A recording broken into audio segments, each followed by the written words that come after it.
আজকে একটু আমি ঘুমিয়েই পড়েছিলাম। সাধারণত আমি দুপুরবেলা কোনোদিনও ঘুমাই না। আজকে একটু ঘুমিয়ে পড়েছিলাম, তাই এখন বাজে ঘড়িতে হচ্ছে 6:30টার মতো।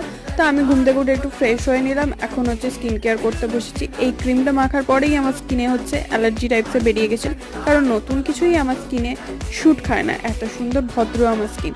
তারপরে তো আবার কারেন্টটাই চলে গেল, মানে এত লেভেলের এখন কারেন্ট যাচ্ছে কি বলবো। গরম পড়লেই আমাদের এখানে লোডশেডিং ভরে যায়। তারপরে আবার আমি একটু চাউমিনও খেয়ে নিলাম, এইটুকুনিও আমার মামাকে দিয়েছে। এগুলোই আমাকে তৈরি করেছে। সময়কে সময় দিলে, সময় শেষ হলে সময়ের ফল আপনি হাতের মুঠোয় এসে ধরা দেয়। অ্যাবি ফারিয়া শিখিয়েছিলেন, ওরা ক্ষমতাশালী, আমাকে ওদের চেয়েও ক্ষমতাশালী হতে হবে। এই গল্পটা আমি 6বার শুনেছি, তাও আমার কাছে কোনোদিনও পুরনো হয়নি। আবার আমি নেক্সট ইয়ার শুনবো। তা এখন বসেছি হচ্ছে রাত্রিবেলা গল্পের বই পড়তে। এসি চালিয়ে গল্পের বই পড়ার মজাটাই আলাদা, বিশ্বাস করো। তো ওকে, বাই।